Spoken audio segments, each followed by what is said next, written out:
प्यारे बच्चों, कैसे हैं आप सब? आशा करती हूँ आप सब अच्छे होंगे। आज मैं आपको कक्षा 6 का अध्याय नंबर 7 पढ़ाने जा रही हूँ, जिसका नाम है एक बूंद। ये कहानी एक ऐसी बूंद की कहानी है जो बादलों में से निकलकर बूंद अपना मार्ग देख रही है कि वो कहाँ जाएगी। ठीक है, तो देखते हैं ये कहानी अयोध्या सिंह उपाध्याय हरिओद जी, जो कि बहुत ही बड़े कवि हैं, उनके द्वारा ये लिखी गई कविता है।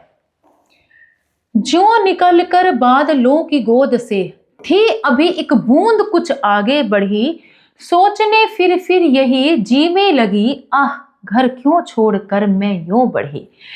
बादल है, बारिश हो रही है, जैसे कि एक बादल है, वहां से एक बूंद बादल से निकलकर चलती है। अब उसे ये नहीं समझ में आता है, थोड़ा सा आगे चलती है। अब वो सोचने लगती है कि थोड़ा सा आगे चलने के बाद अब मैं कहाँ जाऊंगी, क्या मेरा घर होगा। कोई भी इंसान जब अपने घर से निकलता है तो उसके दिमाग में भी यही रहता है कि अब वो जा रहा है तो कैसा। कोई इंसान जब अपने जीवन का लक्ष्य ढूंढता है तो उसे भी नहीं समझ में आता कि वो कौन सा लक्ष्य उसके लिए सही रहेगा और वो क्या बनेगा। ठीक इसी प्रकार बूंद भी अपना लक्ष्य पूछती है, अपने मन में सवाल उठाती है कि क्या होगा उसका घर कौन सा होगा। बूंद जहां भी गिर जाती है वहीं उसका घर बन जाता है, लेकिन ये निर्भर करता है बूंद के जगह जगह स्थानों पर। अगर देव मेरे भाग्य में है क्या बदा, मैं बचूंगी या मिलूंगी धूल में। अब मुझे नहीं पता मेरे भाग्य में क्या है, क्या मैं बचूंगी या मैं मिलूंगी।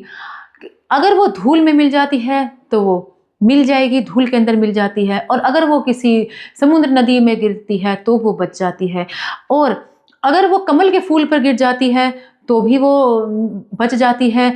अगर वो किसी अंगार पर गिर जाती है, या जलूंगी गिर अंगारे पर किसी, जा पड़ूंगी या कमल के फूल में। अब उसे नहीं पता कि वो किसी अंगारे पर गिरकर वो जल जाएगी या किसी कमल के फूल पर पड़ जाएगी। उसे नहीं पता उसका रास्ता कहाँ है और किधर है।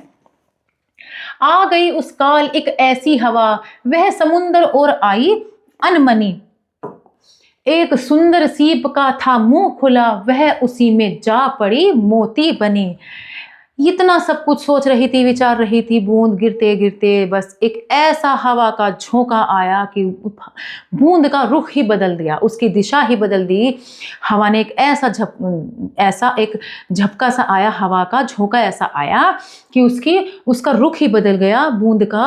और एक सीप खुला हुआ था, जो समुद्र के पास जो सीप होते हैं, अगर वो खुला हुआ होता है और अगर उसके अंदर पानी की बूंद अगर गिर जाती है तो वो मोती बन जाती है। इससे अच्छा नसीब और बूंद का कुछ नहीं हो सकता कि अगर वो बूंद मोती बन जाए।